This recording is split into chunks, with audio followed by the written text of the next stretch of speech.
Hey guys, Mr. McSweeney here to help you with indirect object pronouns.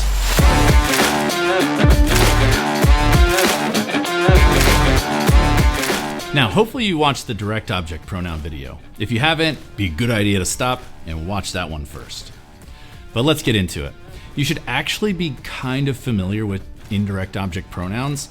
They're actually what we use when we're using the verb gustar. Me gusta, te gusta, le gusta. Those me, te, le, and all those are your indirect object pronouns. So you're probably pretty familiar with them.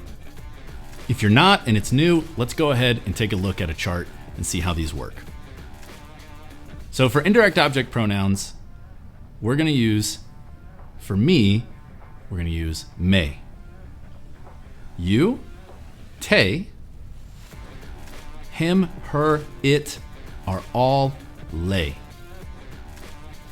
Us is nos. You, when we're referencing vosotros, is os. Them, and you, when you're referencing ustedes, is gonna be les. So again, if you know gustar and verbs like gustar, like encantar, fascinar, me encanta, te fascina, le interesa, nos importa, os gusta, les encanta, you've already seen these and you're probably using them. So what are indirect object pronouns? Well, these are words that replace an indirect object. But what's an indirect object?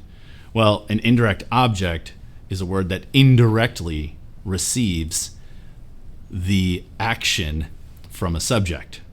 So for instance, if I write a text message to my wife, I in the subject, because I'm doing the action. What's my action? Write. That's the verb. And what am I writing? That's the direct object, because that's directly affected by my writing. That's a text message. Okay? Now we're left with my wife. She's going to be the indirect object because she's indirectly receiving the writing. Because I'm not writing my wife, I'm writing a text message. It's kind of weird. Once you go through like 100 examples, it should be pretty easy. It'll probably take less than 100 though. Okay, so where do these things go? They go either in front of a conjugative verb or attached to an infinitive verb. So let's take a look at an example.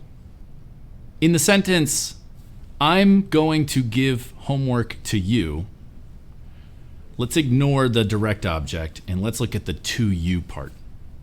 Because you're going to indirectly receive the give. Because I'm not giving you, right? I'm giving homework. You're just going to receive that homework. So we're going to change to you into a pronoun. You, singular, and we're going to change that over to te. Now, if we put that before our conjugative verb, we get yo te voy a dar tarea. If we want to look at the same example and we want to attach it to the infinitive, we're going to go yo voy a darte tarea. So it's very similar to the direct object pronouns. So what you got to be careful about is when you have both a direct object pronoun and an indirect object pronoun. The order is always indirect object, direct object. Okay? So let's take a look at an example here. He should pass the ball to them. I try to make it pretty simple. He is the subject because he is doing the action. Our action is should pass, which there's actually two verbs there. One is going to be conjugated, one's going to be infinitive in Spanish. What is he passing? He's passing a ball. Now, who's receiving that ball? Them. So them are indirectly receiving the action of passing. I know it can be weird. Trust me, with a lot of examples, you'll get this. So let's just put this whole thing into a full Spanish sentence, not simplified. Él debe pasar la pelota a ellos. Now we want to replace la pelota and we want to replace a ellos. La pelota is our DOP, our direct object pronoun. It's feminine, so we're going to make that la. If we look at our chart for indirect object pronouns, a ellos, well, that is les. Come back to me. We don't want it to say les la. Whew. If it says les la, then that can be a problem. So in Spanish, what they do, whenever they have the double L, they change the indirect object pronoun to say, which I know is super confusing, but it's so that we can pick it up better. Les la, le lo, all of a sudden those would get really confusing when people are speaking quickly. So they just change the indirect object pronoun when you have that L combo.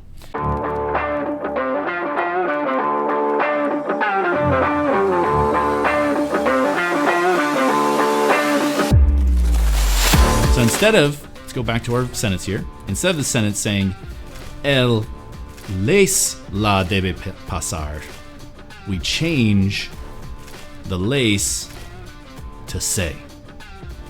That's if we put it in front of the verb. If we want to attach it to the end of the verb, we get él debe pasársela.